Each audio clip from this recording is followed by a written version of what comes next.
Historia del tortugo Jorge, que tiene más de 60 años, fue liberado recientemente el 11 de abril y nadó casi 800 kilómetros desde Mar del Plata hasta Brasil, 780 para ser más exactos, después de haber estado unos 40 años en cautiverio aquí en nuestro país.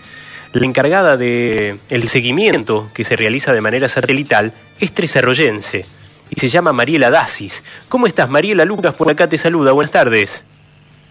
Hola, ¿qué tal, Lucas? Buenas tardes. ¿Cómo estás? Muy bien, ¿vos cómo estás? Bien, todo muy bien. Bueno, me alegro. Mariela es doctora en Ciencias Biológicas, especialista en Ecofisiología de Mamíferos Marinos, integrante del Laboratorio de Mamíferos Marinos del Instituto de Investigaciones Marinas y Costeras, dependiente de CONICET y de la Universidad Nacional de Mar del Plata. Mariela, podríamos decir que este tortugo, el tortugo Jorge, está volviendo a su origen, ¿no? Sí, efectivamente. Él es originario de Brasil. Se sabe por análisis genéticos que nació en Praia do Forte, más al norte de donde llegó, y probablemente esté volviendo hacia esa zona reproductiva. Uh-huh. ¿De qué especie es y cuáles son en todo caso sus características? Es una especie que le dicen tortuga cabezona, que se llama careta la especie. Es una de las tres que usan el área argentina hasta la zona de Bahía Blanca, justamente donde fue pescado Jorge. Él es un macho adulto que tenía más o menos unos 100 kilos al momento de liberarse y que ya está en aguas cálidas a la temperatura que él necesita para vivir.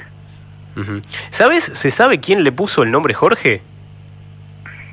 No sé exactamente quién, pero sé por qué. Es porque, primero que él es un ícono en Mendoza, o sea, no hay mendocino que no lo conozca, y imagínate, 38 años ahí, y sé que un chico que lo visitaba mucho se llamaba Jorge, y en honor a ese chico le pusieron ese nombre. Mirá vos, bien. Claro, porque de Bahía pasa a Mendoza, en lo que fuera en su momento el acuario municipal, ¿no?, que después cambió de nombre. ¿Cómo se traslada un animal de estas características, ya sea de Bahía a Mendoza y después a Mar del Plata, donde fue su último destino aquí en la Argentina? Ya, conozco más el traslado de vuelta. El traslado de ida no lo conozco, ni tampoco los motivos. Sé que fue pesca incidental en la zona de Bahía Blanca y que digamos que Mendoza fue el lugar que lo recibió. Y la vuelta fue bastante compleja. Sé que vino en un avión privado, que tuvo que hacer un vuelo especial a una altura determinada para no afectarlo por el tema de la descompresión. Había mucho riesgo, muchas dudas, muchos miedos al respecto. Estaba todo Mendoza movilizado, pero bueno, por suerte salió bien. Fue un vuelo que tardó como 4 horas. Y acá estuvo 2 años en el acuario, en este proceso de readaptación, y bueno, después le tocó solamente una combi y una lancha hasta su lugar en el mar. Claro, y justamente veía que en el acuario marplatense en los últimos años fue sometido a un proceso de readaptación salina, ¿no?, como para volver gradualmente a insertarlo en su hábitat. Claro, exacto. En realidad el proceso de readaptación salina empezó en Mendoza, que era la prueba que él tenía que superar para ver si lo trasladaban a Mar del Plata. Ajá. Como Mendoza estaba con agua dulce, que no es lo que corresponde, digamos, algo de sal creo que le ponían. Hicieron todo el proceso de readaptación y le hicieron análisis de sangre, como vieron que toleraba bien la salinidad que corresponde. Recién ahí lo trasladan a Mar del Plata, y acá en Mar del se le hizo un proceso más o menos de 2 años de enriquecimiento ambiental, tratando de darle las condiciones más parecidas a las que iba a tener en el mar. Bien, y a su vez, bueno, sabiendo también de los riesgos que corre, ¿no?, más allá de que por supuesto tenía que volver seguramente su organismo, su génesis, lo necesitaba también, ¿no?, de volver a su lugar, a su ecosistema, pero ¿cómo se trabaja a grandes rasgos como para reinsertar a un animal, en este caso en el mar? Mirá, esa parte en realidad se encargaron los especialistas en tortugos. Yo me encargué más de la parte de telemetría, pero te puedo contar lo que vi y me fueron enseñando ellos. Sé que le hicieron todo esto que te decía, el enriquecimiento, que era, por ejemplo, empezar a darle presas vivas para que él empezara a tener el comportamiento de cazar. Ponerle otros ejemplares de otras especies vivos para que él tuviera la competencia por el recurso. Ponerle, cuando lo alimentaban con cangrejos o con peces, le ponían la pileta a chuchos, unos peces grandes que compitieran con él por la comida. Ajá. Después se le pasó de un recinto de 20.000 litros de agua en Mendoza a 120.000, con lo cual se empezó a mover, se empezó a ejercitar, empezó a recuperar su musculatura, pues son animales migratorios que avanzan grandes distancias y no se sabía si él iba a poder hacer esa migración. Así que también se hizo parte de ese proceso, se le colocaron cuevas, bueno, se le hizo todo lo más parecido a su hábitat natural que se puede generar dentro de un hábitat de cautivo condiciones, y finalmente se decidió que podría estar apto y se tomó el riesgo de liberarlo, la decisión va. Bien, se lo fue preparando entonces, digamos, para su nueva vieja vida. Y en tu caso, como decís, tenés a tu cargo el monitoreo y tengo entendido que vos misma le colocaste el dispositivo, el telémetro. ¿Cómo fue eso? Sí, exactamente, se lo pegué yo. Es un dispositivo que se pega con un kit de fijación específico para tortugas. Yo había puesto cantidad, pero siempre en lobos marinos, nunca en una tortuga. La verdad que en una tortuga es más fácil. Aunque es sin anestesia, pero realmente él ni se molestó, me miraba un poco, pero no lo vi muy molesto. Se lo pegamos con 2 epoxis y ahí mismo se lo setea el instrumento para que empiece a transmitir, y ahí lo voy siguiendo hace ya más de 2 meses que me envía posiciones todos los días. Muy bien, hoy forma parte ya de tu rutina. Sí, ahora un poquito menos, pero al principio eran como 10 veces por día.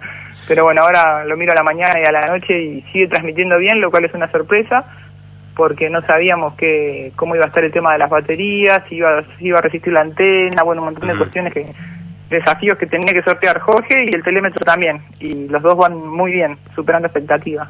¿Qué vida útil tiene un dispositivo de este tipo, Mariela? El dispositivo va a durar un tiempo más pegado en él hasta que eventualmente se le va a desprender, pero el limitante anterior a eso es la batería. Las baterías son muy variables, tienen que ver con cómo uno los programa y a la vez la vida útil que ya traía, porque era un instrumento nuevo, digamos, sin usar, pero tenía varios años de guardado. Ajá. Entonces no sabemos cómo va a reaccionar. Puede estar, no sé, pensábamos que podía estar 10 días, un mes, hasta puede llegar a durar un año, que igual eso es un montón, pero no sabemos, o sea, nos va a demostrar el instrumento y a la vez tiene cierta fragilidad la antena y tiene todo lo que es el tema del fouling, se les pegan organismos incrustantes en los sensores y eso puede hacer que deje de transmitir. Bien, pero por ahora venimos bien. Venimos bien. ¿Y dónde está hoy, por ejemplo, el Tortugo Jorge? Está en la latitud de Florianópolis y como unos 50 kilómetros más adentro, un poquito más. Se quedó ahí creo que le lleva 5 o 6 días, ahí una semana. Él hizo todo un movimiento muy sin parar, digamos, o sea, haciendo escalas en distintos lugares, pero escalas cortas y seguía hasta que pasó el límite con Brasil, y a la primer masa de agua cálida que tocó, ahí se quedó como 2 semanas. Volvió a subir un poquito más y ahora cada vez que encuentra aguas más cálidas que se están retrocediendo hacia el norte, se vuelve a quedar un tiempo. Así que nada, creemos que está súper bien. Bien, o sea que atravesó toda la zona rioplatense, la costa de Uruguay, ¿no? Sí, sí, ya lleva 2.200 kilómetros nadado. Yo vi que dijiste un poquito menos, pero eso fue cuando cruzó el límite. Exacto, cuando cruzó el límite, por eso exacto. Te preguntaba por dónde andaba ahora. ¿Cuál sería el destino final, o por lo menos cuál es el que se supone? Y una de las suposiciones es que vuelva a Praia do Forte, porque eso sería la zona de anidación y de reproducción más cercana y la originaria de él, y él podría estar todavía en edad reproductiva, porque puede ser 60 años o más el límite de la edad reproductiva, así que esa es una opción. De todas maneras, si no llegara ahí, él ya está en aguas donde puede vivir tranquilamente, con lo cual el objetivo inicial está más que cumplido. Ya está, bien. ¿Es habitual que un tortugo en este caso viva tantos años? Yo sé que tu especialidad por allí es otra, pero pregunto porque llama la atención, ¿no? No, es probable que tenga varios años de vida libre, porque se cree que están entre los 80, 100 años o incluso más. Así que con la salud que ha demostrado hasta ahora, y yo que lo conocí, que es un animal muy imponente, podría tener tranquilamente 20 o 40 o un poquito más de años en vida libre. Así que valía la pena el esfuerzo, que fue muy grande, de mucha gente, y un esfuerzo económico grande también. Algo que me parece importante recalcar también, Mariela, vos hablabas de lo que ha implicado en Mendoza, ¿no? De hecho, veía que en medios mendocinos te siguen llamando también para hablar del tema, y el propio municipio de Mendoza ha sido involucrado en toda esta causa. Sí, de hecho tengo contacto diario con ellos, le voy pasando el parre a los del grupo ahí de monitoreo. Yo sé que cerraron lo que es hoy el ex Aquarium para convertirlo en un centro de conservación, algo así, y tomaron ahí la responsabilidad de ver qué hacían con este tortugo y con otros animales. Y nada, también ante mucha presión de la sociedad, sé que hubo denuncias de ONG, porque todos querían lo mejor para este animal, pero no se sabía qué era lo mejor. Claro. Y la municipalidad tomó esta decisión en conjunto con Aquarium. Por suerte la tomaron y bueno, por suerte salió bien, con todos los riesgos que hubo, desde trasladarlo hasta todo el tema de la reeducación hasta la misma liberación. Así que bueno, por ahora el telémetro nos cuenta que la historia va terminando muy bien. Leía que por lo general se monitorean tortugas, hembras, pero en este caso seguramente también este seguimiento de Jorge permitirá obtener muchas conclusiones valiosas, ¿no? Sí, exactamente, porque esos son los dos puntos importantes. En general se monitorean las hembras porque son las que salen para poner los huevos en las zonas de anidación y los machos no salen nunca. Si un macho sale a la playa es porque tiene algún problema. Entonces no están estudiados los machos, o mucho menos los machos adultos. Hay algunos, pero por ahí son juveniles, que hay mucho rescate, por ejemplo en Fundación Mundo Marino, hay muchos rescates de pescadores que traen tortugas, pero generalmente son juveniles y subadultos. Como de machos adultos realmente no se sabe de su vida en el mar, lo que también nos da Jorge es aprender un montón de esta especie. Así que por eso te digo que no sabemos si va a volver, si se va a quedar ahí, qué rutas va a tomar. Todos estos datos que da el telémetro yo después los analizo en un sistema de información geográfica y puedo saber qué profundidades eligió, cómo se manejó con las corrientes, con las temperaturas. Así que nos va a dar mucha información a nivel científico. Bien, y tenés un apellido muy ligado a la geografía, justamente. sí, exactamente. Algo me quedó de mi abuelo. Bien, autor de muchos libros referidos sí. a la temática, ¿no? Un apellido que, como digo, se asocia de manera casi automática. Vos sos tresarroyense, ¿hace cuánto que te fuiste de la ciudad?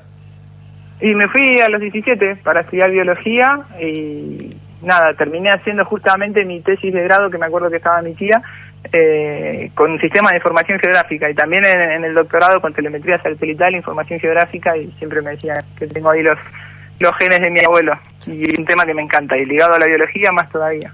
Algo queda, indudablemente. ¿Y solés venir por Tres Arroyos? ¿Solés volver? Sí, siempre. Bueno, ahora más a Claromecó porque mis papás están en Claromecó, pero sí, siempre una vez por mes o en cuanto puedo estoy por allá. Bien, y bueno, justamente hablábamos del Aquarium, donde estuvo Jorge alojado estos últimos años antes de su liberación. Ha vivido meses complicados también, ¿no? Con su cierre. Entiendo que si bien no estás trabajando ahí propiamente, sí has seguido de cerca por estar en el lugar toda esa cuestión, ¿no? Sí, exactamente. Ahora sé que hay unos animales que están esperando destino, a ver qué se hace. Los animales que estaban en el centro de rehabilitación, los que estaban aptos para liberarse, se están haciendo las liberaciones correspondientes. Una de ellas fue la de Jorge, que no tuvo que ver con el cierre porque era un proceso ya planeado de antemano, pero bueno, coincidió un poco temporalmente y ahora están en toda la reubicación de lo que son los ejemplares del parque. Bien, Mariela Dacis, como tituló un colega mendocino, la madrina científica de Jorge, me encantó. Es denominación, me pareció buenísima. Así que nos ha encantado charlar con vos y conocer un poco más, a su vez conocer a Jorge y su historia, que ya desde la profundidad está nadando. Por supuesto, estaba muy lejos de escuchar un programa de radio, pero sí de poder conocer... Tiene su antenita. Claro, tiene la antenita, a lo mejor le llega la señal a esta hora, qué sé yo, y por ahí de alguna manera nos da el ok, el visto bueno de esta charla. Mariela, ha sido un gusto conversar y bueno, que sigan los éxitos. Se nota que amás lo que haces y eso es importantísimo y muy valioso en los tiempos que corren, ¿no? Bueno, sí, la verdad que sí, y es un privilegio a veces poder trabajar de lo que a uno le gusta, así que muy contenta con eso. Y te agradezco mucho también la invitación. Por favor, un placer, un abrazo fuerte para vos. Gracias, hasta luego. Era la voz de Mariela Dacis.